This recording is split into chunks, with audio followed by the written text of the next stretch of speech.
Hi and welcome to the Business Growth Show brought to you by 408 Media. I'm your host Darren Graham, and what a show we have for you today, ladies and gents.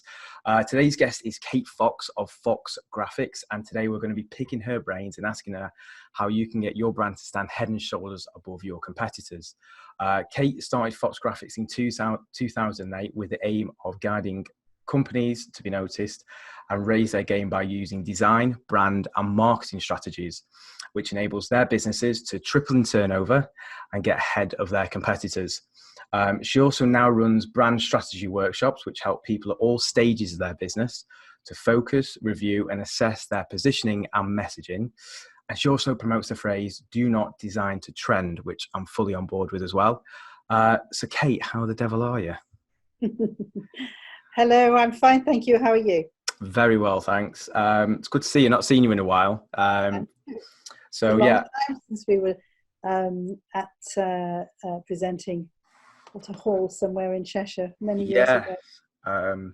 Yeah, it's been a while. So for everyone that's listening, what we're going to be doing today is picking Kate's brains on how you can use branding to grow your business and stand head and shoulders above your competitors. So Kate's got a wealth of knowledge across all forms of branding and marketing strategies as well. So I'm going to dive straight in, Kate, and ask you to tell everyone that doesn't know a little bit about yourself, Fox Graphics, and how you got started and what the company does. Right. Hello, everybody. As you said, my name is Kate Fox from Fox Graphics Design and Marketing. We changed the name a few years ago because we ended up being so successful with our clients that they came to us for the marketing as well as the design.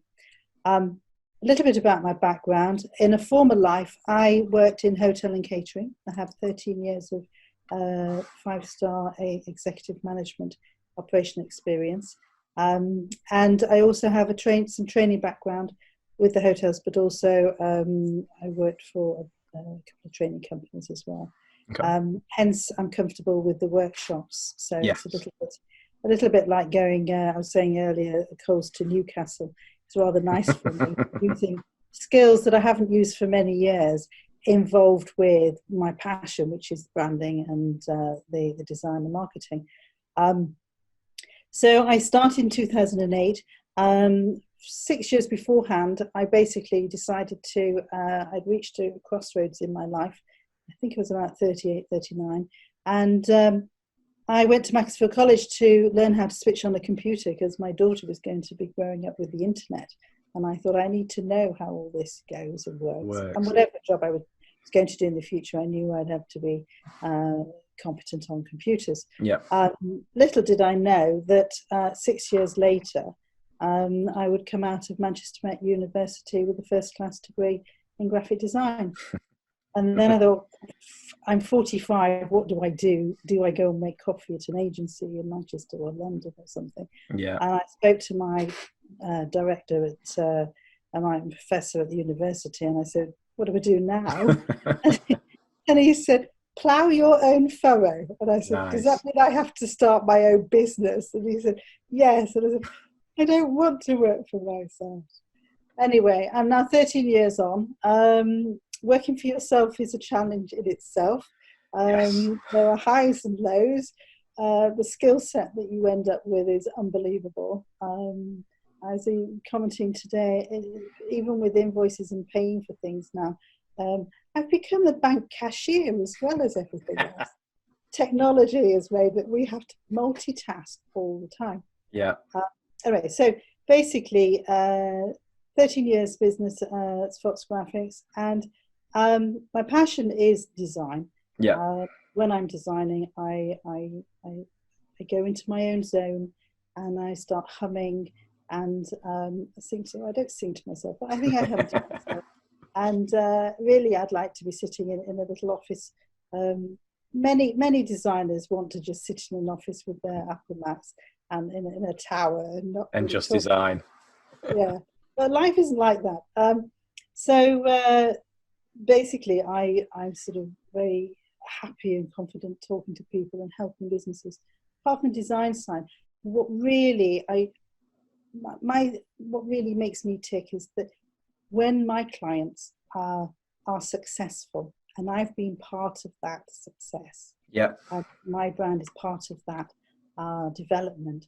And over the years, that's what I hadn't really anticipated that, but over the years, the things that clients have said to me and how I've watched the businesses evolve, and I've been part of that journey, and my brands are part of that journey. Yeah. That's my gold dust.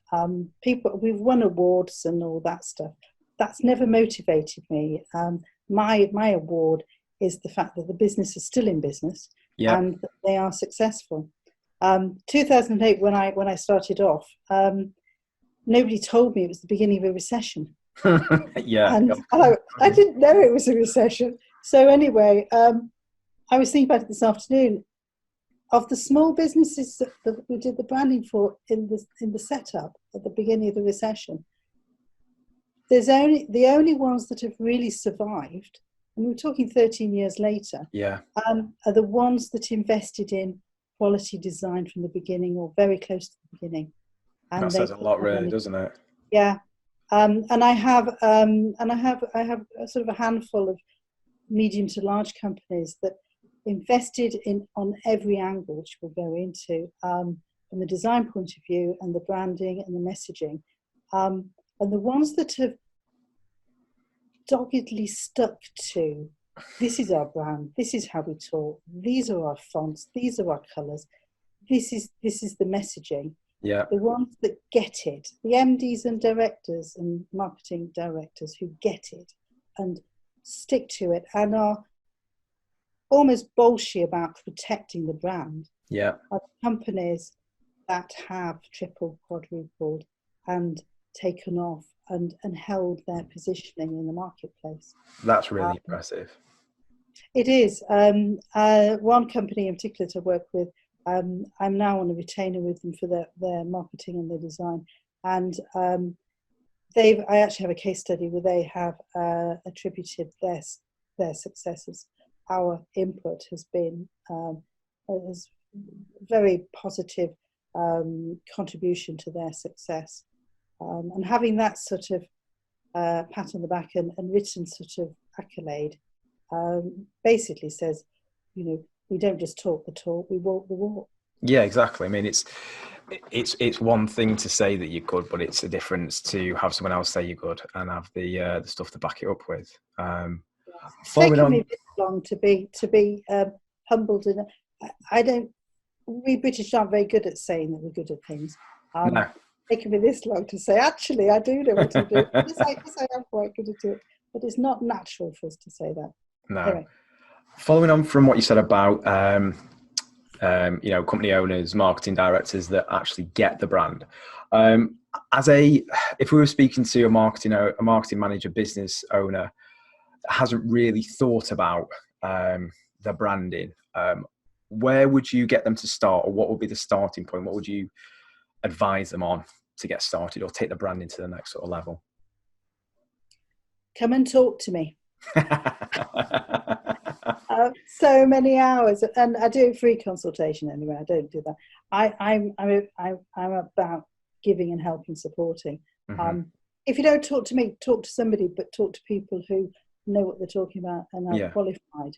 There's a lot of people out there that will take lots of money off you, but they don't listen to what they're talking about and what they're trying to achieve. And that's one of our mantras has always been, I think we put it on the website, we listen, we listen, we listen, we listen some more. Yeah. It doesn't cost anything to go and talk to people, and to not be afraid to sort of ask the ridiculously simple questions. Branding recently, I'd say in the past 4 or 5 years, the terminology has become very trendy, and everything is personal branding, brand taglines, brand this, brand that, and all the other. And I think the noise about branding has become, for especially medium to small businesses, I think they just hear so much, and it's overwhelming. Yeah, I'd go with that. you know, people, I've had people come before, I've coached and counselled for free and talked to people 6 months before they start a business and said, do you really want to do this? Have you any idea what you are taking on? You're good at what you do. Have you any idea of all the rest of it? And I've, you know, I've had people at all different stages in their business. And I think that they need to find out and be reassured. And also, there's so much that they have to do, they should be doing. Yeah. It's a bit like an onion. Start with one bit, do Yeah. that, and then move on to another bit, and then another bit. And would you say that would that be focused on messaging first in terms of, or no, focusing on their customer and what their customer wants, and then messaging and then design, or what sort of, in regards to the onion, how would you start that process? Well, in the past, now, for a very small amount of money, you can come on a brand strategy workshop and do the process. And that's basically what I've based it on.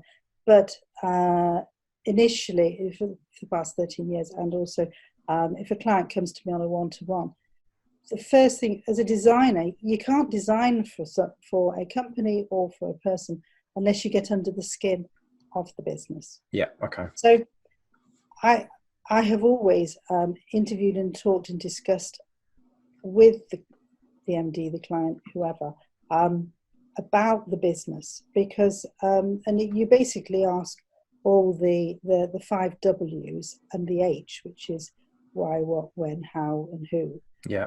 There must be another W in there somewhere. And their target audience and what they're trying to achieve, and get right underneath the skin of what it is. And I would call that is the beginning of your messaging. It's the beginning of what we call the essence of the business, the essence of branding. Okay. Which is, I actually found a very useful description. I've got it here. Brand essence is the goals, what you do, it's your USPs, your values, your authentic qualities and aspirational elements. Okay. Those, with branding, it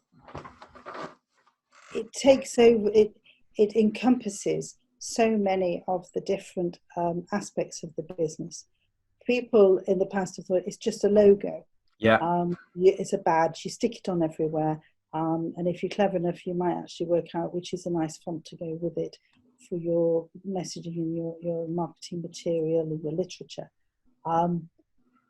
It has evolved. I mean, the larger companies have always, the big multinationals, they've always invested thousands of pounds on branding and hundreds of hours of time to do this.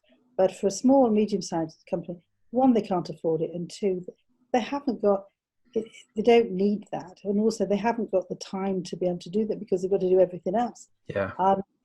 So initially, I would say a little bit like a business plan. Look at every aspect of the business. Look at your core values and the core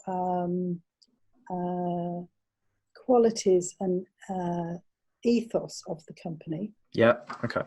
And just write down 4 words that you think that they think explain the ethics of the company, of the business. And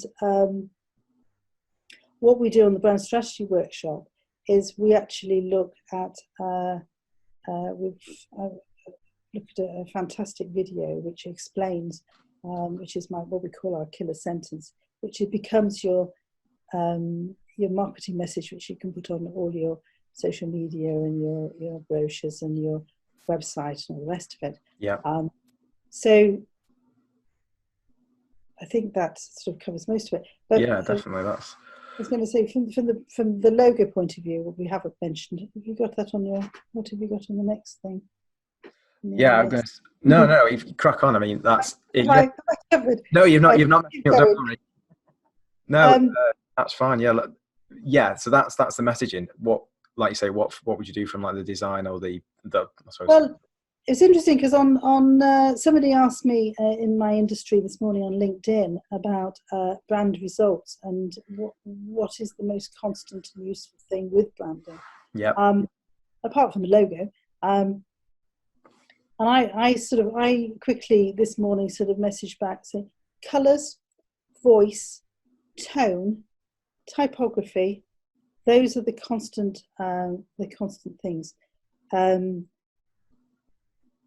If you're constantly using messaging that reinforces the company values and ethics, which I call the essence, which I've just been through, but colour is key. And I think 4 or 5 years ago we started talking about that.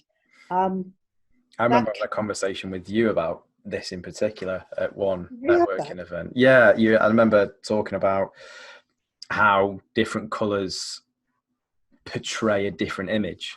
I think I can't remember off the top of my head, but you're saying that different colours can portray, like I think it was orange can portray things to be cheaper, and then I think you give the example of EasyJet, for example, there. But I'm just trying to remember off the top of my head. No, I can't remember either. But yes, once you've got, and this is what we do on the workshop. I also get my Pantone books out and show people, and I've got a colour matchbook as well, which is some poor person many years ago, and I was introduced to this at university. I've got a book somewhere. Anyway, some poor person has sat down and worked out all the colour combinations, all the breakdowns of the colours, and all the Pantone colours, and all the references and everything, and published it. But it is a very good idea. It's very good because just by flipping through the book, you can instantly get the reaction from a client instantly, sort of the feel of what their colours are and how they want to direct their company. Yeah. And there's sort of very muted, soft colours as well, because some companies want to be very professional, sophisticated, but understated. Yeah. And I love using the colours, but once you've set up, once you've got your branding and you've got your positioning and your key messaging sorted, and you, with the brand image, logo, with your corporate ID, with your typography, and you'll get what we call is a brand guideline report. Yes. So on that, you'll end up with all your Pantone colours, and these are Pantone colours. People are using them less and less. If you go to a designer and they haven't got a Pantone colour suitcase with books, then they're not the right designers for you. We've been given those a few times, the actual brand guidelines. If we're running ads and we need to do creatives, they have to meet the brand guidelines, i.e. often, like you say, we've got sort of like more the hex keys that we're given. Yes. Yeah. I don't know if that's different from is that completely different from Pantone colours, or? When you put it in Pantone colour, it will break down to a hex, a CMYK, and an RGB. Right. Now, for printing, you use a CMYK. For digital, it's RGB. Yeah. And a hex is your colour that is the correct one for your website and all your digital stuff. Cool. Okay, cool. That makes sense now. Well, that's good to know. So with that in mind then, one of the questions that we get asked a lot because we work with some businesses where we're sort of competing with sort of the bigger brands that have got money to spend on branding, and it's often the case that when you're looking at sending, from our point of view, traffic to a website, the look and the feel of that can play a huge impact on whether that person is going to purchase from them or purchase from somewhere else. Yeah. So we're often having conversation with them saying, look, I think maybe a rebrand is worth looking at. I don't think you're sitting quite well. You don't look as authentic as everyone else in the marketplace. And we often go, well, we often get I haven't got the time, I haven't got the money to spend on it, or it's fine, crack on. If someone's in that position, and I probably know the answer to this already, but if someone's in a position where they haven't got the time or the resources, what would be the first steps there? Would it be initially just going, well, actually you need to make time for that? Or how would you sort of work with them to get started on that process, or assess if they actually need a brand redesign? Well, that sort of comes back to come and talk to us, or go and talk to somebody who, there are plenty of people in the industry who appear to know what they're talking about, but they don't necessarily. But I was thinking about this question earlier on today, and when I first started my business, and when I obviously had a decent logo in the beginning because I designed it, but well, I think it's decent anyway. When I first started, people were quite blunt with me. I said, "Well, why should I pay?" I think it was one of these networking companies. Why should I pay this money? And he, I'd sort of question it, and he'd say, "Well, why would you not? Why would you not invest doing this? It's a no-brainer." And I was thinking this morning about when I first started off. I have a quote which I used to use a lot on my presentations, which is by a guy called David Kester, who used to be Chief Executive of the Design Council in the UK, and must be a good probably about 14 years ago this. But he basically stated, use design or risk failure. Right, okay. So if I was networking said to me, why should I pay for it? Well, why? If you don't use design, your company could fail. Yeah. It's a very bold statement, but true. I now know from experience, I believe this in the first place, but I now know companies that haven't invested in their company and their branding and their design and their core messaging. They haven't invested, and they may still not be here now. And as so there are ways people. It's very difficult when you start up in business because everything costs money. If you can budget, build in a sort of marketing budget into your initial setup, then I had a company, a guy do this about about 18 months in now. He wanted a design that was equivalent to a top large company in Manchester that he was in competition with, and actually what we designed was better than this massive company. And he started his business with this. He's just rocketed. He's taken off because he budgeted for the branding, the design, the logo design, the backup with the branding, and the cost of, obviously everybody has usually the biggest cost is a website. The website is always important, but if you invest in the branding with the website, not necessarily the website with a little logo that's been thrown in by somebody in the back end of the web company. They're two different things. But I think the key message is, if possible, plan to have a budget to do this.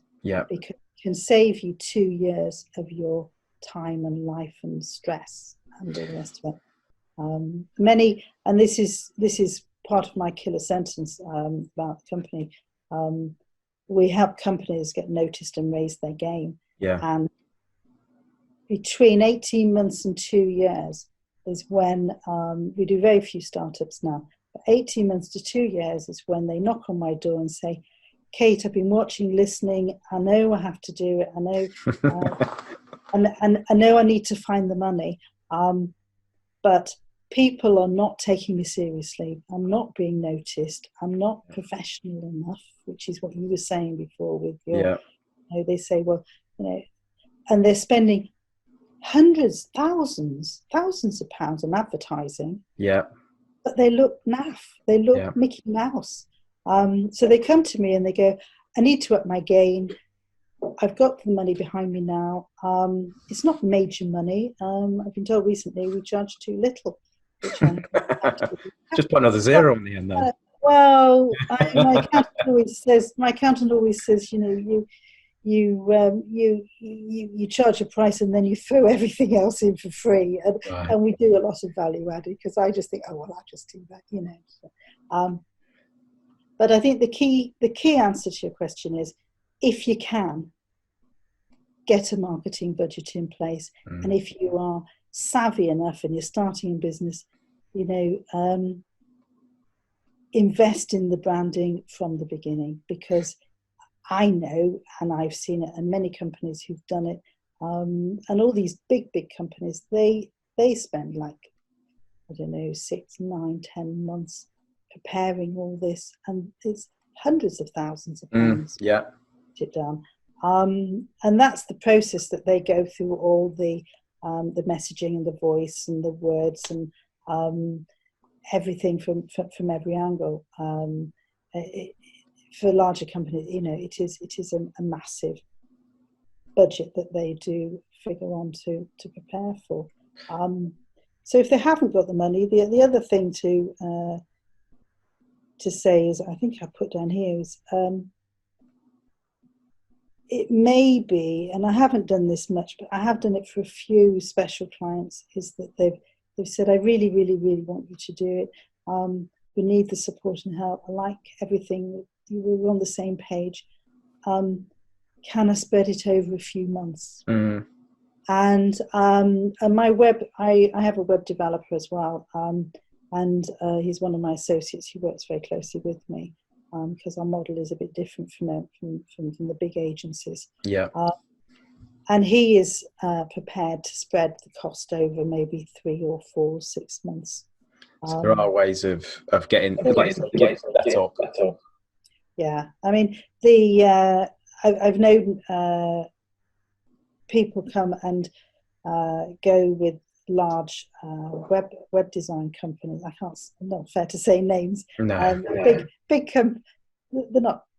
not agencies, but they are big organisations, big companies, and basically they say, well, you don't have to pay the upfront cost of maybe, I don't know, £2,500, £3,000, or whatever it is for the price for a website for them for setting up.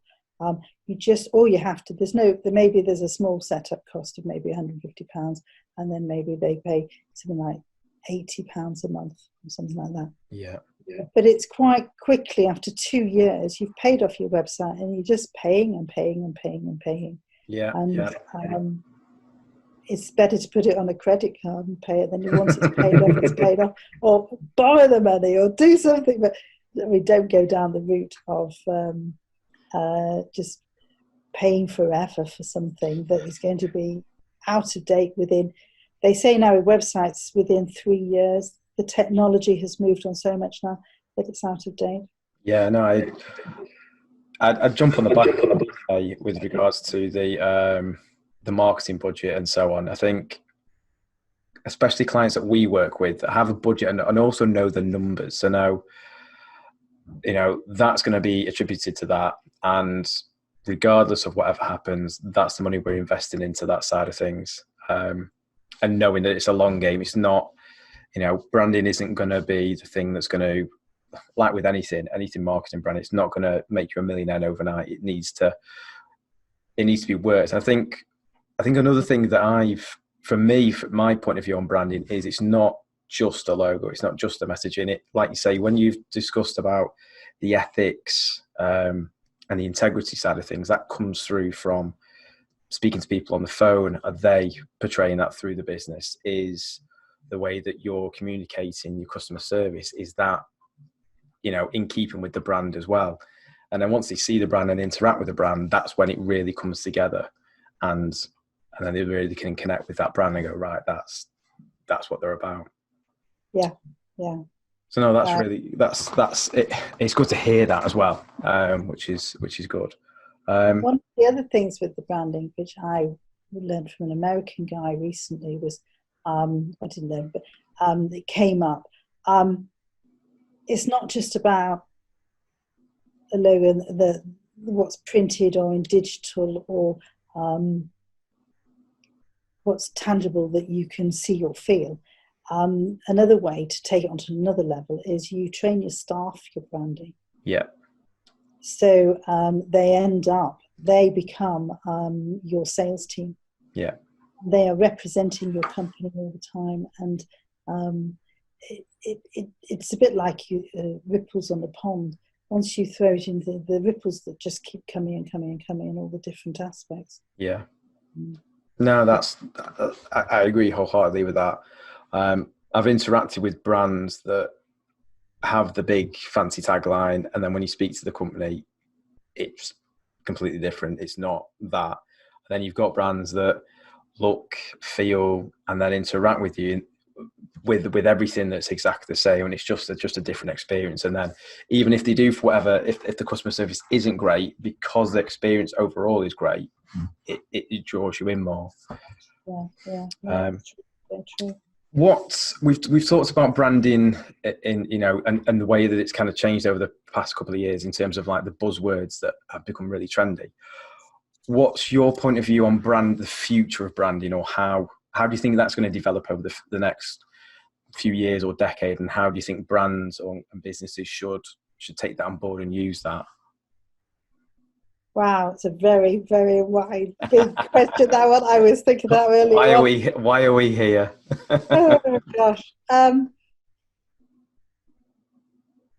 don't know. Was it 3 years ago?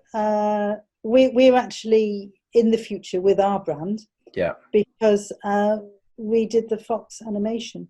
Yes, I remember. From my logo, from Fox Graphics logo, being static. In animation, we went back in time. My inspiration was a poet that I learned at university called Apollinaire, that did, with his poetry, they used the letters to create images that spoke about the poems. So it was on all sorts of different levels. And that was the inspiration. So we've gone back in time to go forward in time with the technology, with animations, and we use we work with an animation company and who created the Fox Graphics Fox, yes, which is as you know, on 3D, and it's on my website if anybody wants to have a look at it, and on my marketing. But when we did that, it went global. Everybody loved it. I was noticed by all sorts of people in my industry, in London, globally, all through social media and all the rest of it. When it came to people, actually, companies investing in doing that for their business and their messaging, it was too scary. I was too far advanced. Yeah. So to answer your question, we're in the future. We've had we're just waiting for people to catch up. I'm just waiting for people to catch up. What I have noticed that it inspired people to do lesser versions or different forms of communication using animation and video combined. Again, to me, it wasn't high enough quality because that's what I'm about. But it worked for them, and it was an idea. When people saw what we were trying to do, they got it, but they then went for a different version of something. I'm not going to say cheaper because it was right for their company and what they're trying to achieve and where they want to go. But also on the future of branding, some examples that I love is the I think it was last year or 18 months ago, big agency did the rebrand for the BBC Two introduction message, visual communication, BBC Two intro program inserts. Okay. In between the introductions in between the programs, and that was done way ahead of branding that we've seen, and it was fantastic. I love it. But they're using abstract designs that have come from emotion. Okay. And the messaging. So, and we're seeing it more and more. For example, with I saw something the other day. Burger King have started advertising mouldy burgers, and it doesn't make you want to buy a burger because it's all horrible and green and awful, and you shouldn't look at it when you're actually eating.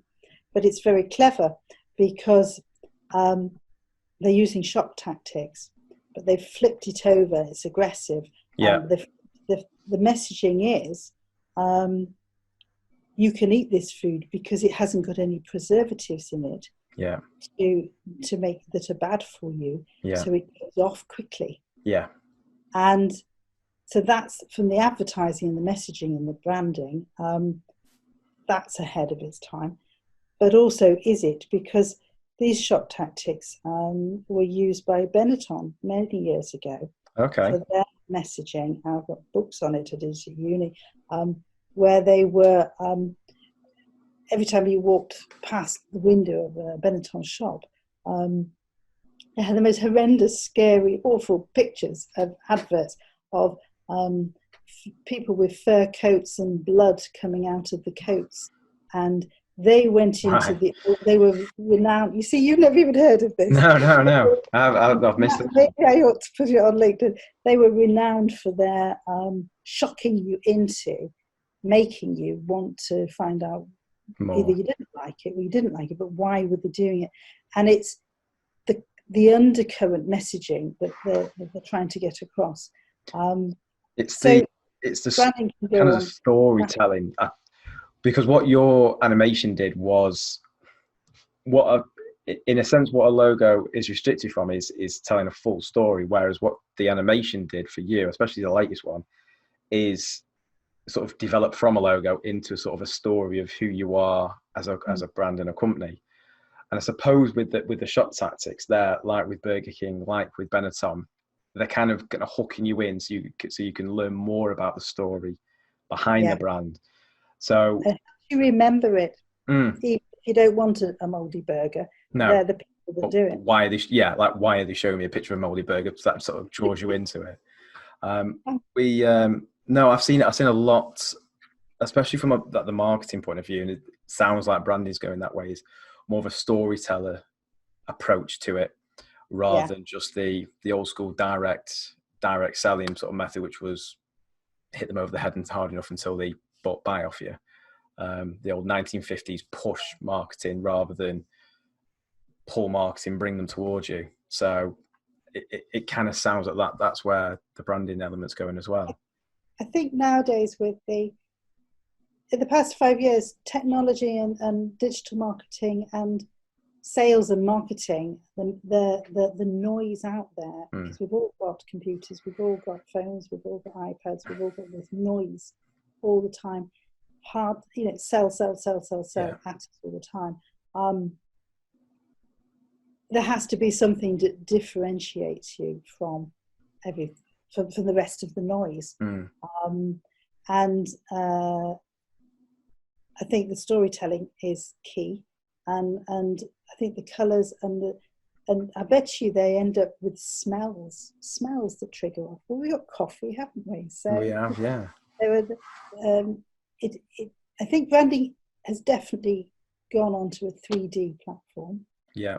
And as far as the noise out there, when I first started, this made me sound old. When I first started, I think one marketing lady said to me, you have to do 8 or 9 touch points before people will engage to commit to purchase. Now, correct me if I'm wrong, people out there, but I'm hearing, I've heard for about 2 or 3 years, it's about 44 touch points. Yeah, I mean... Social media. Yeah, I think they're saying about sort of 14 to 20 odd, but I can imagine, depending on that, especially we've got clients that we know where their sales cycle's like 3 months from initial awareness stage to the purchase is 3 months because of the product versus some other products that are impulse buys. So I can imagine, especially for those sort of clients, that 44 touch points is a minimum. That's not just on social media. That's talking on the phone, shaking their hand, getting a leaflet, networking, repeat. So if you've got a message that's nice, or even not so nice, but it's something that sticks in your mind, then when they're ready to buy, that's what they'll remember. Who's that funny woman? Who's that funny woman who's got a flipping fox that's made out of letters? Gallops around the world. If you look at the website, you've got this fox going around the world. Follow the fox. Follow the fox. People have come up to me in public. It's your fault. You came up with that title. People come up to me, and the ladies and go, "Oh, it's Follow the Fox. She's in the ladies." Oh, but it is. I think everything with branding overall, to sort of sum it up a little bit, is that you have to be different nowadays, and being different is good, and stick to.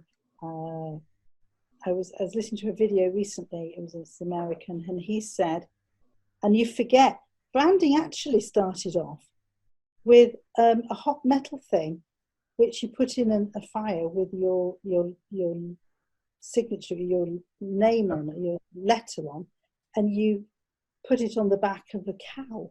Yeah. And you just pressed the brand metal into the flesh of a cow. And he said, just imagine every time you used your logo, your branding, and it was a different one, and you kept pressing it in the same place, the impact and the message would totally, you wouldn't be able to identify your brand. Yeah.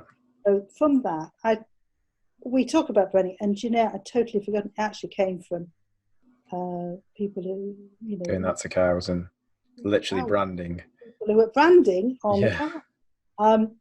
So from that, if you've invested a lot of time and money and a lot of business equity into your brand, keep it correct. Don't change it. Don't mess around with it. It can evolve, but make sure that every time you use that brand, it's crystal clear so that it stays correct and is true to how it was in the beginning. And so that people continuously are reinforced about your brand. Yeah, no, it's a very good point. Reinforce the message. Doing this on cows. Don't go branding cows with your logo. No, yeah, exactly. I could talk to you all day about branding, but we're going to have to wrap it up at some point. So really appreciate all your time and sharing all the knowledge that you've got on branding. There's been some real big ahas for me in that as well, which has been really good. But yeah, thank you very much. If people want to get in touch with you, or what's the best place to do that? What website address, social channels, where should they contact you? Well, my main, my website is foxgraphicsdesign.com. I mean, we've changed it from .co.uk to .com because we're now global. Got you. So foxgraphicsdesign.com. Yep. And I'm Kate Fox on LinkedIn. Okay. I do have a Facebook page, and I am on Facebook, but that's more personal. Yeah. I'm very, very strong on LinkedIn, and most people I'm finding now are getting in touch either through the website or my email or on LinkedIn. But you can find me, please connect, and we can talk on LinkedIn. So that's Kate Fox. And do you want the email? It's on my website. What we'll do is, for everyone listening on the podcast, is we will put all of these links in the show notes for you, and anyone watching this on YouTube, all these connections will be in the comments below. So everyone that's listening or watching will be able to get in touch with Kate via LinkedIn, website, email. So that'll be perfect. So thanks again, Kate, for all your time and all your brand wizardry. I hope it was helpful. Really helpful, really interesting. And for everyone watching and everyone listening, sorry, go on, Kate, sorry. I was going to say, if any of you want to find out more about coming on the brand strategy workshop, or just talk to me on the phone about it, I can work out whether it was the right time for you and whether it was going to work. It's very valuable time, money and time to be investing in your company.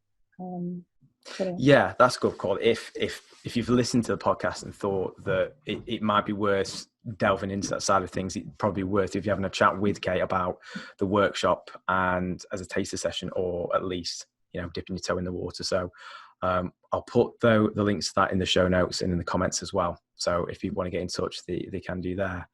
Thank you very much again, Kate. For anyone listening, anyone watching, really appreciate you listening. And if you're listening on wherever you listen to this, on Apple Podcasts or Anchor or wherever, if you could leave a rate and review this so other people know about it, that would be much appreciated. But enjoy the rest of your day, and we'll see you in the next episode.